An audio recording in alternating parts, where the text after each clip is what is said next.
Jonathan, it's great to be here with you. It's wonderful to be here. I can't believe I'm seeing what I'm seeing. I know, yeah, well, you just heard me talk earlier that in the summer of 1971, I was an elementary school kid making a quilt. You have to rub it in, thanks. Well, I was pretty far along in elementary school, we'll just put it that way. Anyway, I just think, I don't know, it's just so interesting for me, like personally, to be associated with the Quilt Museum and to have gotten to know you. I remember when I met you for the first time, and it was during my first year here as a residential student. So it was 2006. Wow. And I think you were here on your birthday, maybe. Probably. So I don't know what month that would have been. May. May, okay. Yeah. So it was probably for a board meeting. Yeah, Okay. exactly. Yeah. Well, anyway, I knew enough that you were the collector of that great collection that was part of the... Gail and me, yeah. Yeah, you and Gail.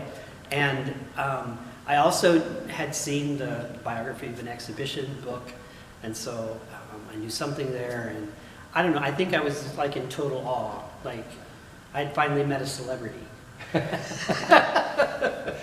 Yeah, I was low on the ladder. That's just a startup celebrity. Well, you know, I grew up in Kansas, and we don't have a lot of celebrities to meet, so like I would take anything I could get.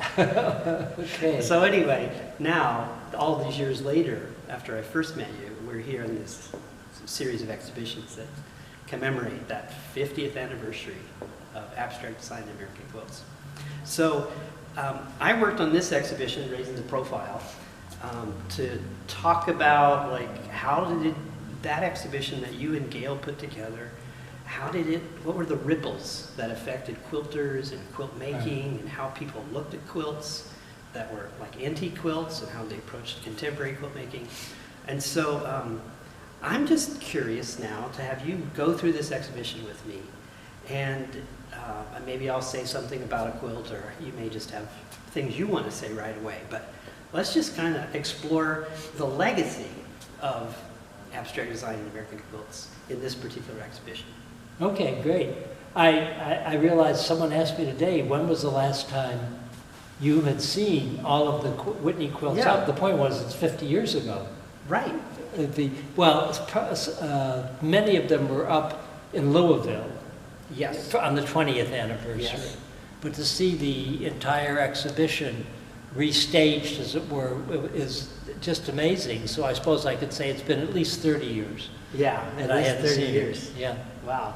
So it was amazing to see the ancillary exhibitions of that. Has been wonderful. And I want to tell everyone to see Jonathan's talk today, which was just wonderful. Where can they see it online? It'll be on YouTube under Textile Talks. Great. Yes. Okay, because it was a wonderful talk, and I encourage everyone to check it out. Thanks, Jonathan. So where do you want to start? Well, I chose this quilt as the opener for a number of reasons, but the main one was this quilt came from Marie Hart Madison, and it was a donation to us, and she sent us a picture of where this quilt was in her home. Wow. In the 1970s. And it was on the bed in the master bedroom. There was green and white wallpaper. She had created curtain valances to match the border. And it wasn't visible in the picture, but she said, and we had green shag carpeting. And I thought, that just captures 1970s. And I thought, well, let's recreate a bedroom to put a quilt on a bed, kind of recontextualize it, and put it in the context of this woman's life. So that's why we did that. We threw in a couple of garments, not threw them in. We selected them intentionally because they reference patchwork in their design. Oh, who made these? The robe or the dress, I guess. And the dress. The skirt. The dress, we did not have a label in it, so we don't know who the designer was, but we think it is late 60s. Yeah. Okay. And the skirt is later. Again, we don't know much about the maker. We just have a name, but research was a dead end. Yeah, because there was a time when it's happened again. Fashion is circular. Yeah. Secular, what I'm trying to say, cyclical and recurs. Yeah. Cyclical. And there was a point when designers were buying quilts and cutting them up and making clothes from them. Ralph Lauren. It's happening again, and the outrage of Yes. quilt makers when this was going on was really something to behold. It's calmed down now, Right. strangely enough, Right. because some of them are using new quilts rather than old quilts. They're taking design quilts that are brand new and making clothes from them rather than cutting up America's heritage, as it were. We could probably have a whole exhibition on quilt's influence on fashion design. Right. But we didn't, so we won't bother with it. Yeah, Jonathan, this is a quilt that made by Marilyn Karp and friends, and I think you know Marilyn and Ivan. Well, this one is a very appropriate one to start with when we're talking about the influence, because the Karps were very involved in the same quilt world that we were. Ivan Karp was Leo Castelli's great finder. He found, in every generation, there are only a few people who can recognize in their own generation who the great artists are going to be, or are at that moment. Ivan had that ability, and Leo Castelli profited from it enormously from the wonderful artists that he brought into the gallery. So all these years later, so I was a friend of the Karps, and eventually he had his own gallery, O.K. Harris Gallery, and Marilyn, when the 1976 bicentennial came, Marilyn asked the artists then showing in their gallery to make a quilt. So what could be more appropriate? And here it is. These are individual blocks made for Marilyn to fashion into a quilt by the artists they were showing. Yeah. So it's terrific because I'm sure many of them had never made a quilt block, and yet others made very traditional blocks. So this one says sand cart, it's relative, etc. Some of Pettibone was an artist, Friedberg. Some of them are signed Hanson, some of them are signed, and some of them are not. So I thought that's a great one to lead us into the exhibition, because it combines what was happening in New York, which was what influenced Gail and I in part to begin collecting quilts, because we were thunderstruck by the similarity in abstract in design by quilts we finally looked at closely in the countryside, particularly Pennsylvania, and what people we knew in New York were making in their studios. And the intellectual side of it was that American women had formed these designs a century and more before the same designs appeared in American and other geometric abstract art around the world. So, nice one to start. And I chose this one because of similar reasons, but I thought from Marilyn Karp and Ivan coming from the art world and so immersed in it, and she didn't create an art quilt. She referenced That's true. album friendship quilt. It's a friendship quilt. A very traditional kind of quilt. Right. So we're seeing quilts being recognized as art, but we're also seeing artists recognizing the value of the traditions of quilt making and embracing it as a way to connect their friends and family. I never asked Marilyn if she'd ever seen a friendship quilt, so now I will. We're very much in touch. Ivan, unfortunately, has passed away. Yeah. But Marilyn and I are still very good friends, and I'm going to ask her. Were you acquainted with Jean Ray Lawrence? Yes. Tell me a little bit about your association. Well, not a lot. We met several times. I admired the fact that she was one of the innovators. Yes. She was one of the first people who intellectually broke free from the classic mold of quilt making.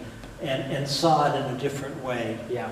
And that was an immense contribution, and a lot of younger artists who make quilt-like objects were inspired by her. Right. So, Yeah. what are your thoughts?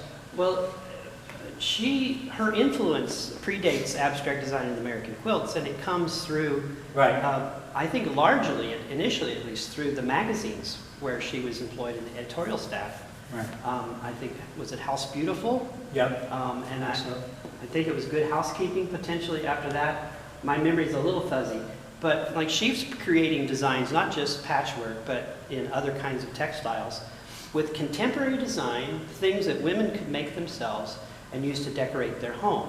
Right. And she was giving women a reason to create art in a modern, personal way. So, like, she was connecting quilts to the ordinary things of life. Some have said that she connected quilt and life. Well, all right. Art and life. What we're seeing, like measuring spoons, Right. you know, crayons, etc. Yeah. And this is her son Tom's name. Oh, right. Right. She made a quilt 2 years before this that was called Tom's quilt. This one is very similar. Of course, Tom, he got the first one. I hope he still has it. Well, I do too. So this is another friendship quilt that was made by Bess Ramsey and friends. And her mother actually did the quilting and added some extra blocks, so it completed it all.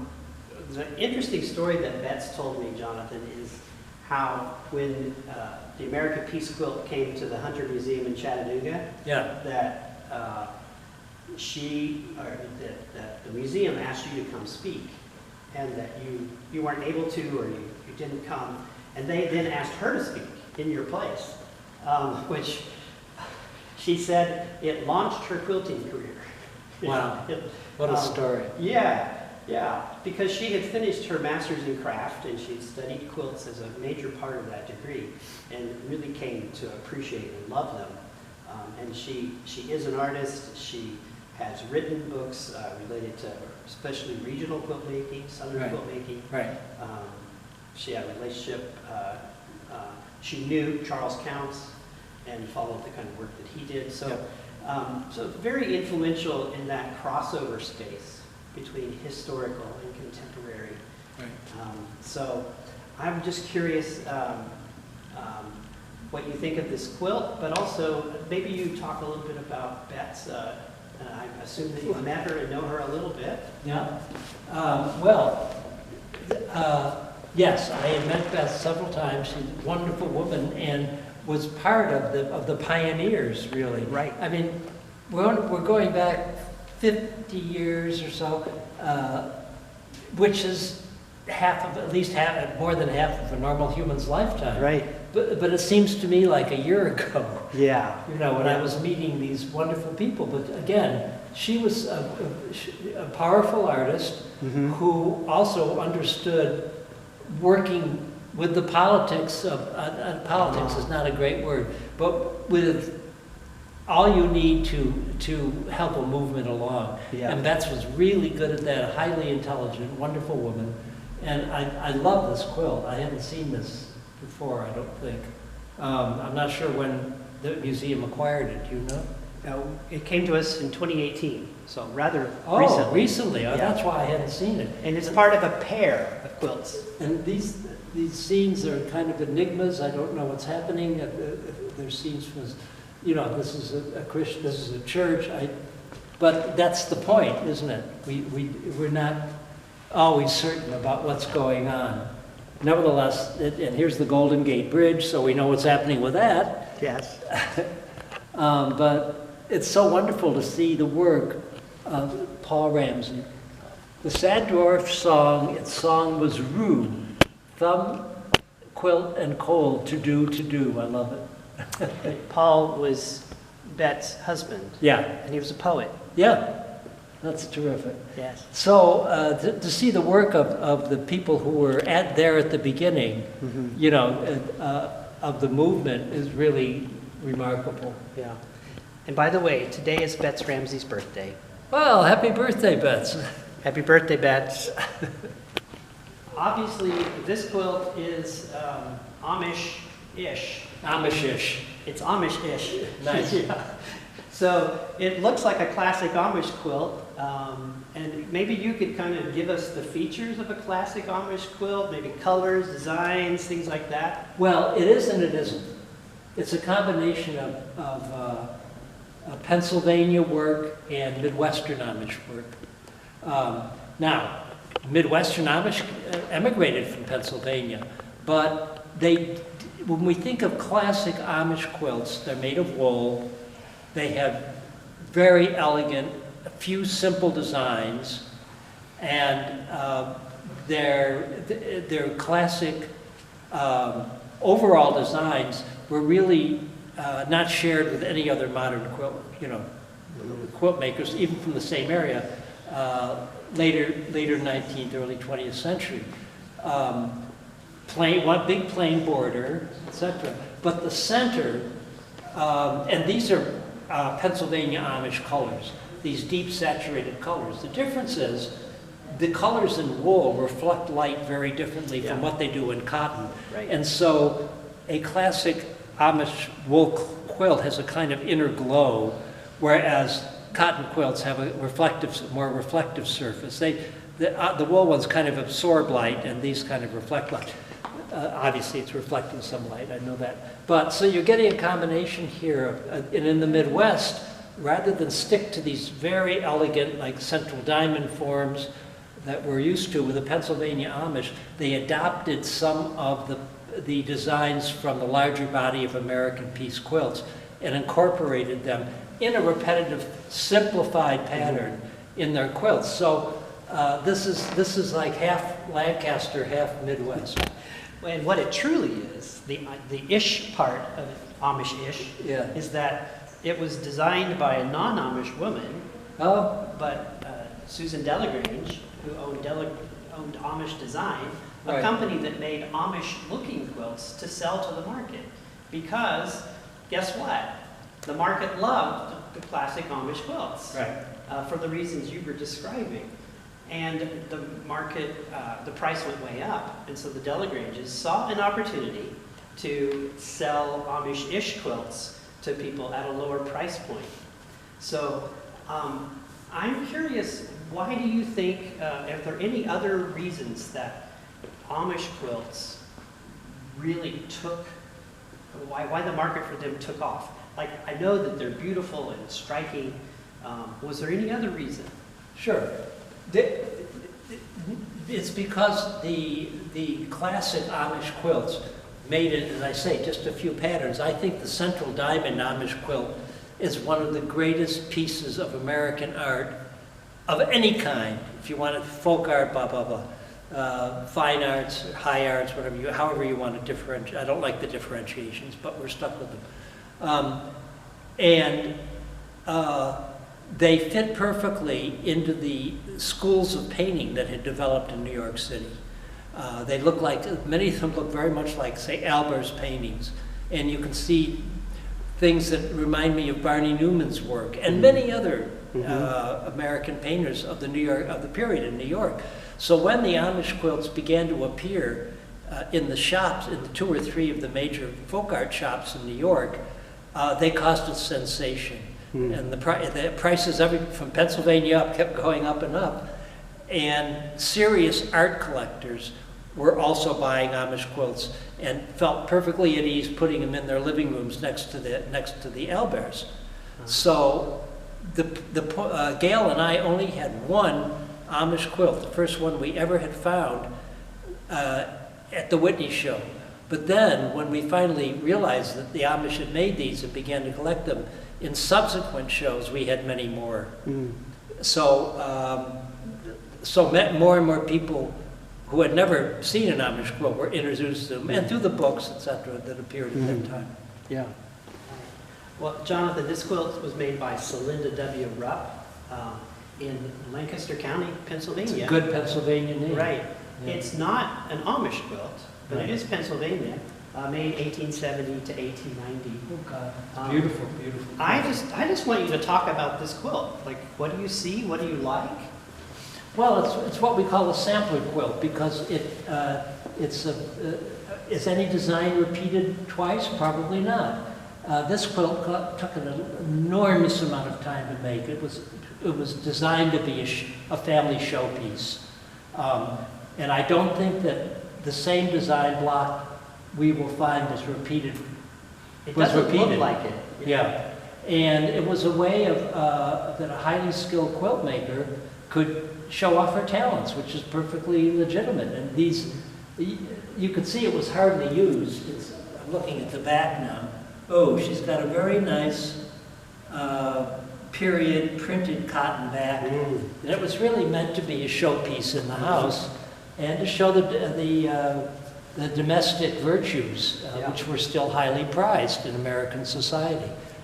Women's domestic things. You probably won't be surprised to learn that this was in Kate and Joel Kopp's private collection for a number of years before they sold it to Robert and Artis. Does not surprise me.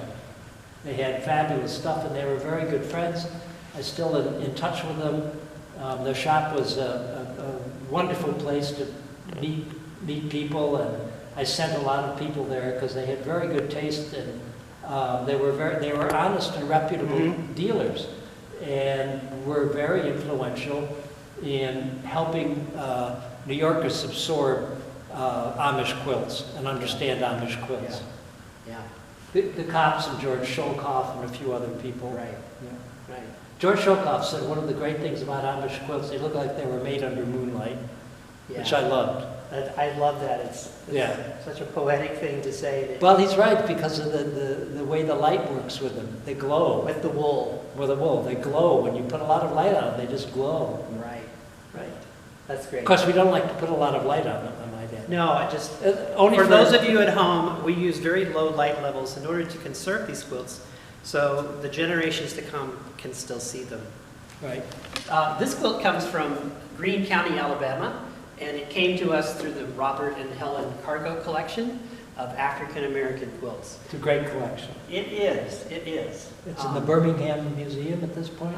There are some of his collection there and some here. Yeah. Well, one of the outstanding things about the Cargo collection is he collected them directly from the makers in most cases. So they're known makers to the Cargo collection here at the IQM.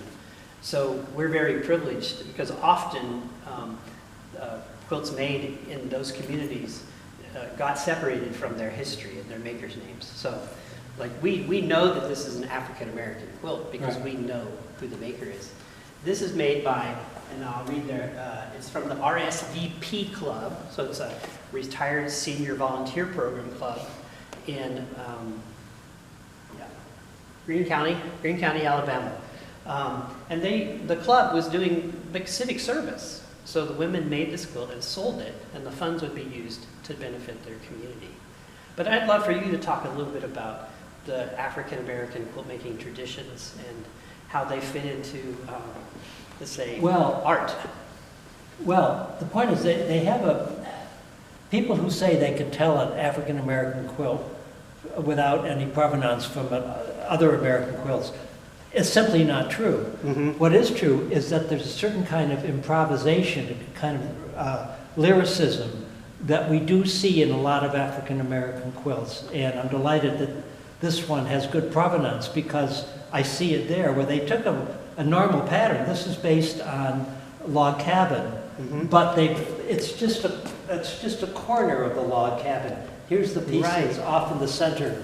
In a log cabin. So they're taking the idea of a log cabin quilt and the basic design, but making something very new and different from it. And that's very often characteristic of African American quilts, to redo the patterns in a way that they find more interesting visually. Right. Yeah, I've always loved, I would say, the freedom with which the makers approach their making. I'm the sort of maker that has to make every corner match. And I'm uptight, but I see these and I wish that I could do something this free in approach. So John, here's an applique quilt in the Hawaiian tradition, made by Marion Wright, and believe it or not, this was her first quilt. Wow, how extraordinary. Right. Well, Hawaiian quilts are particularly interesting because there was a tradition that particular families owned particular designs and that other families wouldn't make them. Whether or not this was true in her case, I don't know. But these large floral, huge gesture applique quilts are characteristic of Hawaiian work and none other. So we've always been told that Hawaiian ladies learned to quilt visiting the wives of missionaries who were moving in the 1850s and 60s to Hawaii, but did not have homes on the shore yet, so were living on the ships. And the Hawaiian ladies, especially the ladies of the Queen's Court, came out and interacted and learned how to quilt. Whether that's a true story or not, I'm not sure. Yeah. That's what's been recorded. But the point is that these huge gestures were not made by... applique quilts tend very often to have larger gestures, but Hawaiian quilts had the largest of all. Yeah. Big central images with expansions. Right. Yeah, and I think they used the fold and cut method. Yes. Like we would make a snowflake. In this case, just Share and fold it in. schnitt. Yeah. Yes, share and schnitt that.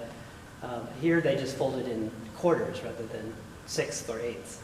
It's a fabulous quilt. So I'll add, and this will lead us into the next quilt we talk about. This quilt was made in Hawaii, but was documented in the Nebraska Quilt Documentation Project in 1987 or so. So let's go take a look at a quilt made by a woman who was instrumental in getting that quilt documentation quilt project started.